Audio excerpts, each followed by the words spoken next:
Hi everyone, it's Olga. Welcome to SEO Cash Flow. How are you doing, Myriam? Good, because I don't have too many meetings this week. Oh, I do have a few, to be honest. I think maybe too many, maybe not too many, but I Mm, wish I had fewer, I think. What are your you, thoughts? first of all, I think you do have too many just based on your facial expression. Oh, And second, I want to say hi to our friend Jess, who is over in Toronto, and she's the reason we are doing this. Hi, Jess, because she's like, hi. help, I have too many meetings, my head is exploding. When do I actually get to doing my job? When do I do my work? I'm always stuck in meetings. So we're talking about that today. Yeah, let's talk about meetings and what are your thoughts about meetings? What do you think is like the optimal number of meetings per week, per day, per client? Because I know that last year you had a lot of them. I believe too many, right? Yes, And I I think you spent changed something in that respect. I did, and I've actually been doing iterations for quite a few years because I hate meetings. I hate them. They're useful, but I don't like them because if you're neurodivergent, for example, for me, getting into the context of the meeting, dealing with too many people at once the meeting ends, you can't expect me to jump back into work. I need to decompress. So that creates situations where I'm easily tired because it's meeting back to back to back to back. And Olga, you've probably already done this where you're staring at the clock going, you're going over. I don't know how to politely tell you that I have another meeting back to back because I have not planned any buffer and you need to go because I have to go somewhere else. And you're stuck. Yeah, I see Yeah. this happen to you as well. To be honest, I wouldn't say this is happening too often for me right now. But Mhm. last year, at some point, I had two jobs. There were tons of meetings, tons of calls there. And I am pretty sure most of them were unnecessary. They went overboard. Sometimes they even took like 4 hours. And it was like 4 hours of basically doing nothing because it was quite easy to very often to compress that meeting to 30 minutes to 15 minutes, but there were a lot of people in those meetings. Some weren't even participating, they had to listen. Sometimes things that didn't really move the needle were discussed during those meetings. And after such a meeting, I was like completely wiped out, unable to work totally. And this was also one of the big things that motivated me to pursue my own path, where I have a lot to say regarding how many meetings I have. Still, this is not ideal, but I think at this point I have a maximum of 2 meetings per day. And this is because I'm this kind of person who also doesn't like meetings and they drain me. Yeah. So I'm different from you in the sense that I have a rule with myself. I can pack as many meetings as I feel like, but differently from you. It's not two a day. Nobody is allowed to have a meeting with me on Mondays, except maybe you. That's it. Yeah, the same And with you. Yeah. yeah, Mondays. and same thing, unless I really like you as a client and it's mainly training that I'm interested in and you're going to be polite and we're gonna laugh and we're gonna treat it like a Friday, no meetings on Fridays. So there's a reason for that. I do all of my admin work, I do all of my thinking, I prepare stuff for the next week, or on Mondays I catch up from the last week. No meetings on Mondays or Fridays. So it has to fit on Tuesday, Wednesday, and Thursday. So for the people who listen to us right now and you're like, I could never do that, breathe in, give it a try. Hey, so we're going to schedule this meeting on Monday. Oh, thank you for thinking of me, but I'm not available on Mondays. Or I'm not available at this time. If you say at this time, they're going to try to reschedule it later in the day. So just say, hey, Mondays, I'm not available. You don't say, I don't have meetings on Mondays or I don't do meetings. You say you're not available. Your time is your own. You don't owe anyone a justification. And And I have another example. I have a dear friend of mine. She earns less money than she could because she made a deal. She only works 4 days a week, and they always schedule meetings and work stuff for her on Fridays when she's off. And I was like, oh, and they kept trying to do this over and over again, asking her to make an exception. And she was like, no, no, because I know you're going to keep doing this to me. No, that is my day. You're not paying me for it. You're not paying for my availability. You're not paying for my brain. You're not paying for anything. That's my day. So no meetings on Fridays. And what happens when people schedule them?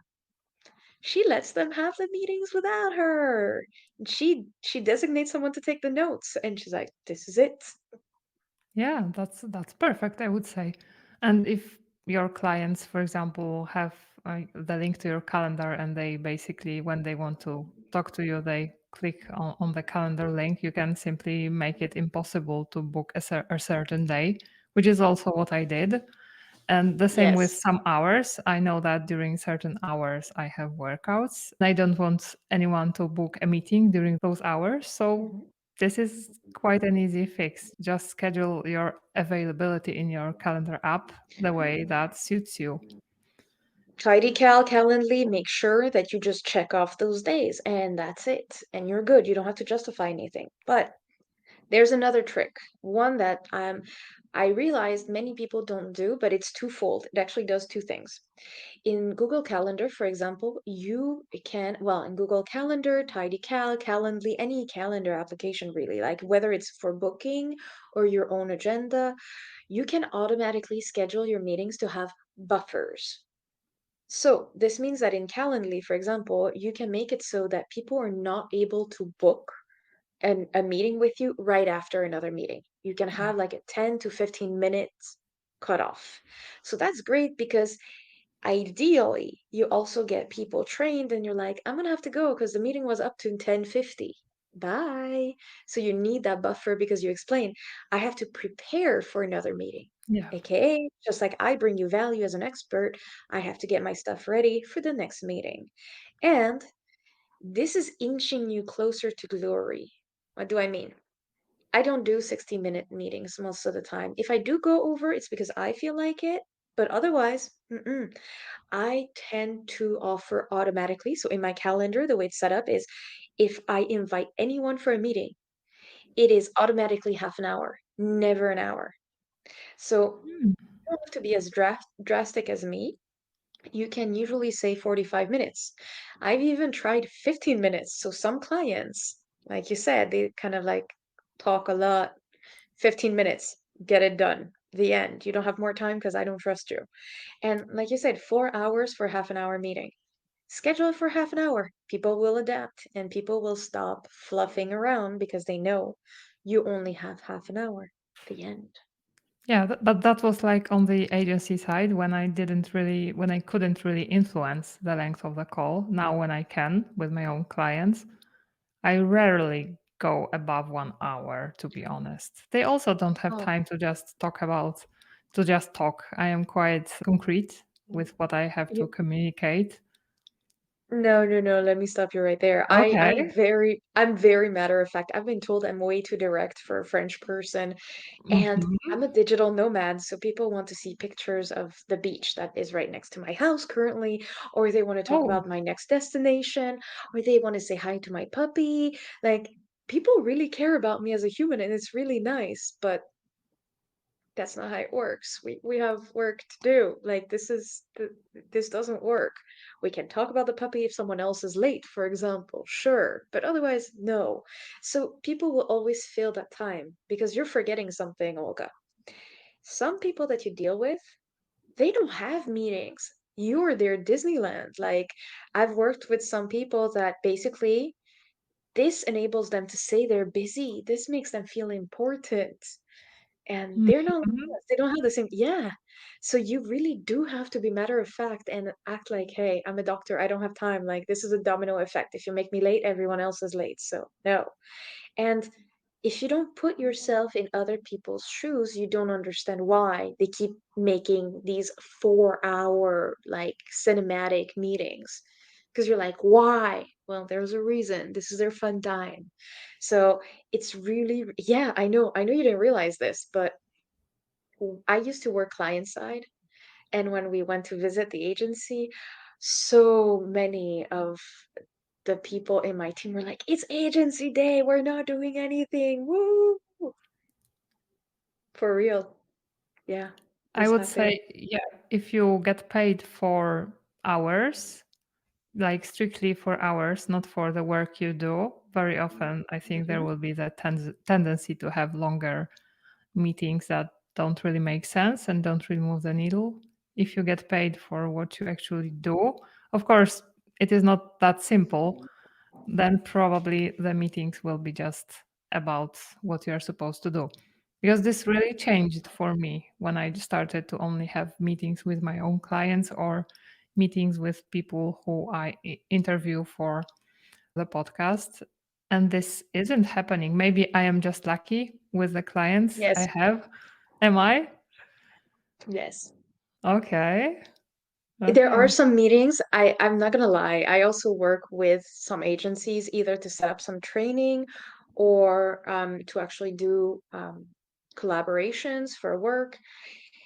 And whenever there's like a director or a VP, I have to put up with the whole like director or VP telling you about them and their agency and how awesome they are. And I'm like, you hired me. Like, you don't need to prove that you're good. My job is to train you or bring another expertise you don't have. Or there is this one agency over in Canada.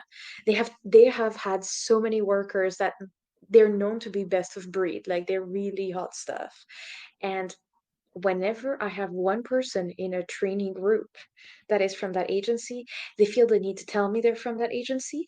It's like the same script. I've had this more than 100 times already.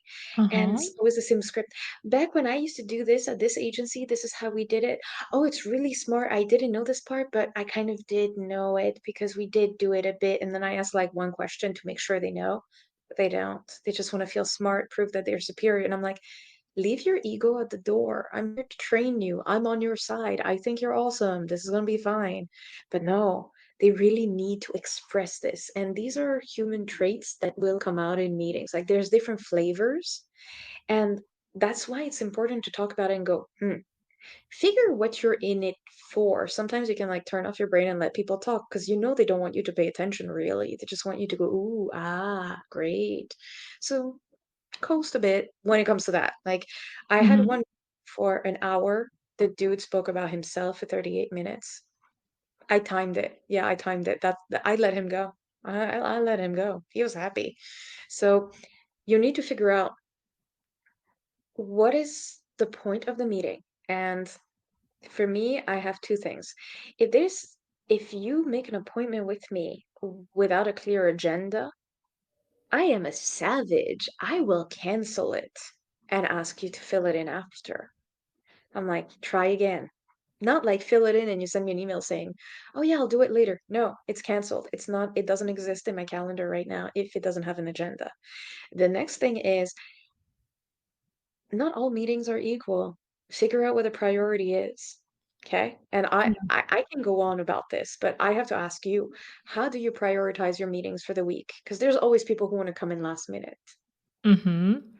So usually in my calendar, you cannot book the meeting within, I think, a week. So the quickest meeting you can have is usually within 5 days or even more. If you actually need to like urgently meet with me, you have to contact me directly and then I will see what I can do. But there is no such option that the same day you want to meet with me, you book it. So that's one thing I'm using. So that's very important. When you're a new freelancer, you don't know how to say no.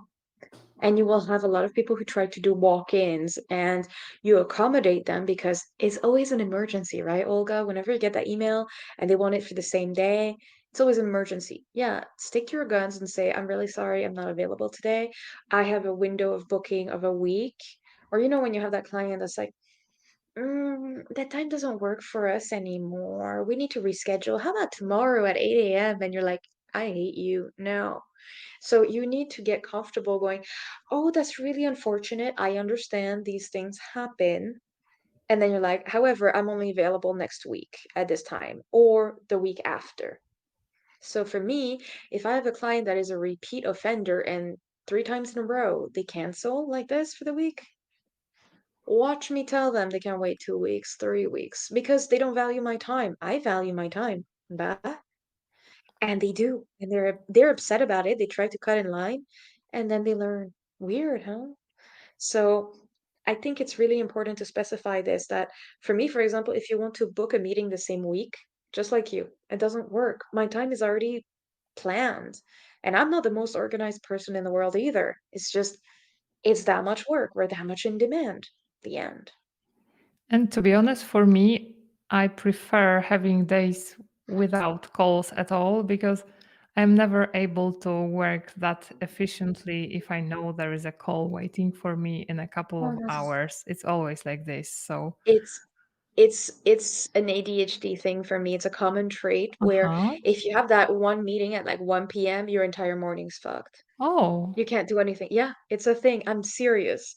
It causes you anxiety and you're like, I yeah. can't do anything else because I have this meeting. Yeah, it's a thing. It's a thing. And I work with it. And Hmm.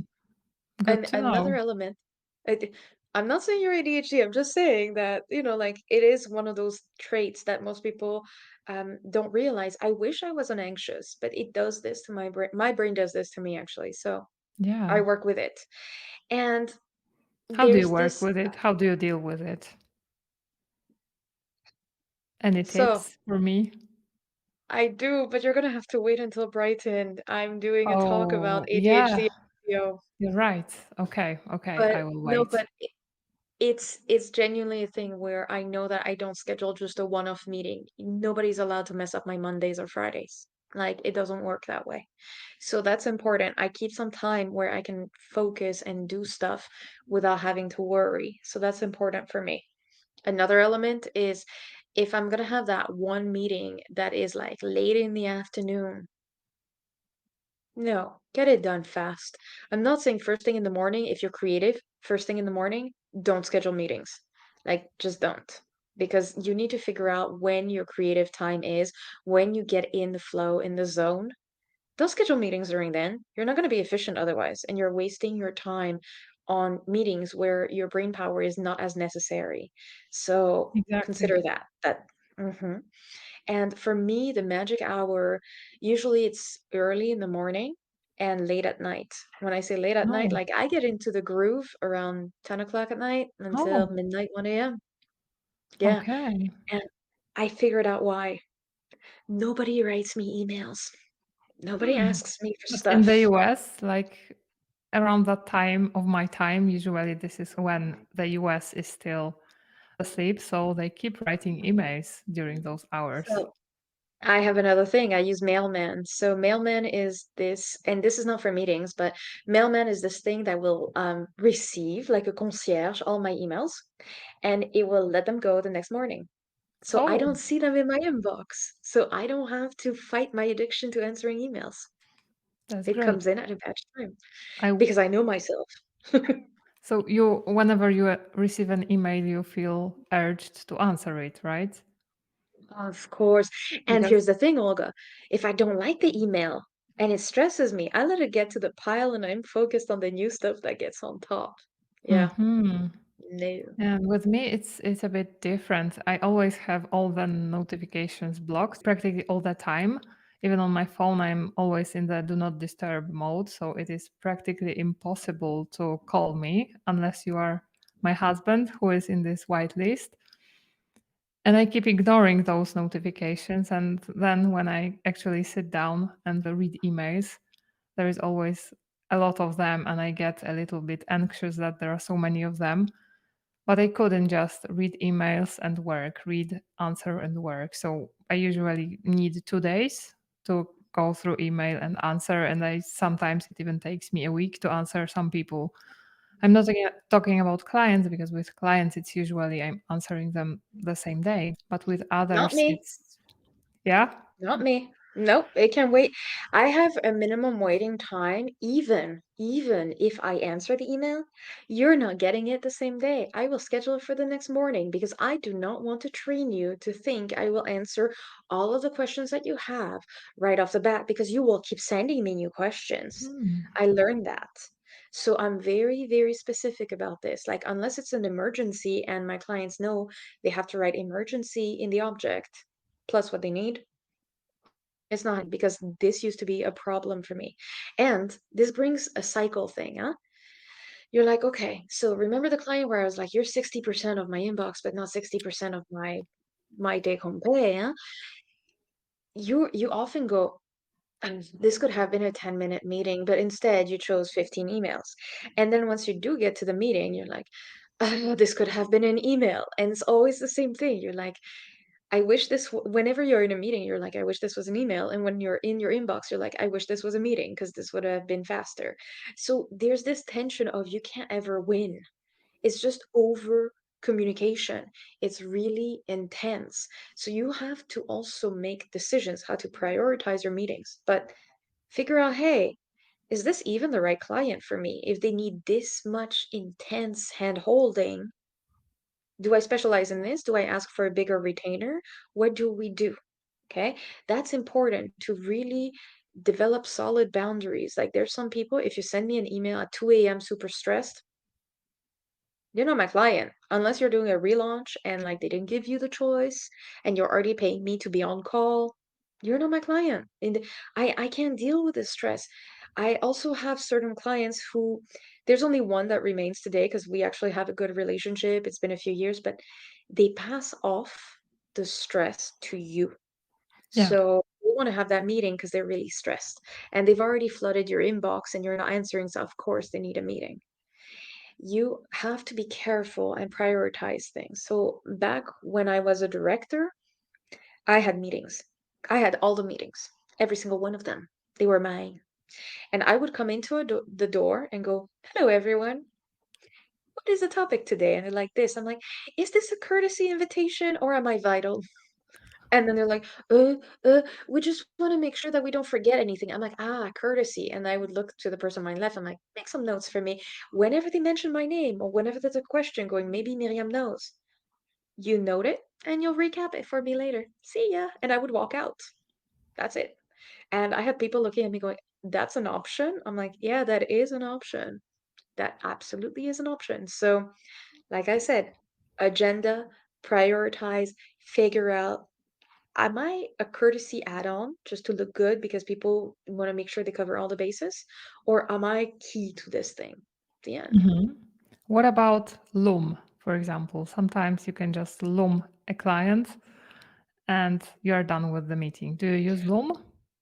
Yes, more and more what I do is I tell people, hey, we could have a Loom that I do on my time and you get it faster, or you can wait 2 weeks, 3 weeks to have a meeting for this because I'm sorry, I'm really busy.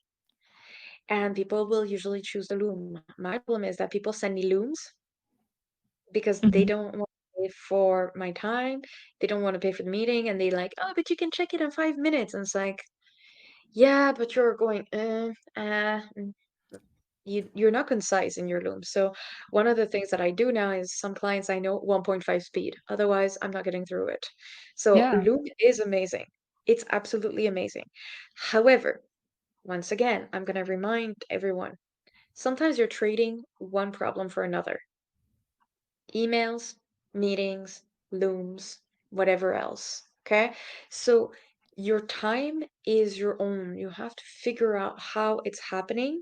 And if it's leaking anywhere, figure out where the leak is and plug it. So to recap, we have a few things that we discussed, right? Half an hour meetings instead of an hour. Buffer between the meetings. Make sure that in the booking links and your agenda, you're not bookable on the days that you take fully to work. Don't work during your zone flow like genius hours. Make sure there's no meetings because this will sap the joy out of you and impact your productivity. And prioritize. Is this really needed? Like, is this for you? Is Yeah. this an ego thing or no? Do you think I covered it or any other tip we should have? I'm thinking, yeah, I think you covered it pretty well, but I'm thinking, is it like possible to, would it be possible to have, in our case, to totally have no meetings at all? No. Because I am that kind of person that when I first started this, like working online, this was really a huge problem for me because I don't like being on the phone. I don't like meetings, calls. And at first, it was very, very hard for me to get used to that. Of course, I did. And I was like thinking that if that could be possible, but you're saying no, it's not possible. It's a human thing. Whenever people pay for an expert, it's the psychology element. They want to look at a human telling them, no, no, we're doing this right. Don't worry. I actually know. Making them feel better, making them feel in control. This is what most freelancers don't understand. If you're a consultant, people want to consult you. They don't want just an email going, yeah, that's Yeah, fine. And people don't pay just for the work, they pay for the whole package. There's a reason why they work with you versus with someone else. There's a reason why I still make a very comfortable living being a trainer when there's really interesting and intelligent folks offering online training. There is a reason. There's a reason why communities and cohorts exist. It's that human element. So one of the things that is complicated that you will find is, and I know you have this with your partner, when I went into business, people didn't want to work with my partner because he's, in French, we say as amiable, as enjoyable, as nice as a prison door. He's very factual. He will not smile. He will not laugh with you. yeah, He would the stick to same, the the same. Are they twins or something? job. They should meet. And Yeah, people were like, I want to work with you instead. I'm like, yeah, you want to work with me because you enjoy wasting my time because we get to chat, we get to do stuff, and I'm like, no. So I had to like tell him, sit down, listen to how I conduct some meetings, like steal a few smile things. at this moment, Yeah. smile. Usually I told him like, there's two things: greet people and say, so we're gonna get to this, and one last bonus tip. Do not hesitate to be a referee. So I'm like, that's really nice, or that's a really complex question we're talking about right now. We need a separate meeting for this because we're supposed to go through this. Do not be afraid to be the referee going, hey, time box. We have 10 minutes for this. We have to move on. I'm sorry. We have to move on. Very interesting. We'll get back to it. We have to move on because otherwise, 4-hour meeting. So keep it tight and keep going. And and this is the one thing my partner learned from me. I'm not going to waste any more of your time. We've been very productive. Thank you very much. Talk to you very soon. Because you turn it in a way where you're like, you're not wasting my time. I'm wasting yours. And I'm respectful. So ta-da. And they can't turn around and say, oh, no, that's fine. Because then they would Yeah, admit their time is not valuable. yeah, So, of course. you're right. So you're saying that you live close to the beach right now, right? So, are we going to spend the last minute and a half of this talking about the beach? Yeah, yeah, of Haha. course. So, but believe it or not, this is actually very useful when people are late. Not at the end of the meeting, but when people are late Okay. and you need to fluff, don't hesitate to be human. Don't hesitate to go, oh, there was this fun thing, or I learned this today. Like I had a meeting where we discussed unknown stats about the Mhm. project. Like there was a topic and people were like, I come from this country and actually the stats from the government are different from this country. Fantastic. I actually learned a few things. We bonded. We can take it further. And then once the last person came in, I was like, let's get started. The end. But you don't do this if everyone is already around at the table. It's a question of respect. You dive into it. You time box. If at the end you have a little extra time and you're charging them for it anyway, sure, let's talk about the beach if you want. But if you're not charging and if you have stuff to do, I'm not gonna waste more of your time, Olga. I think we'll talk next week. Okay, if you say so, let's wrap it up. So I hope this was useful for everyone. I hope that Jess, you will have more time to do the job that you actually enjoy. And if you don't like meetings, remember everyone, you're not alone. It's a genuine thing. Nobody Yeah, really likes them. So, and you can always reschedule oh yes, next week, next week, next in month. 3 weeks. Just Yeah, never the same week. yeah. Well, see you around, Olga. Bye bye.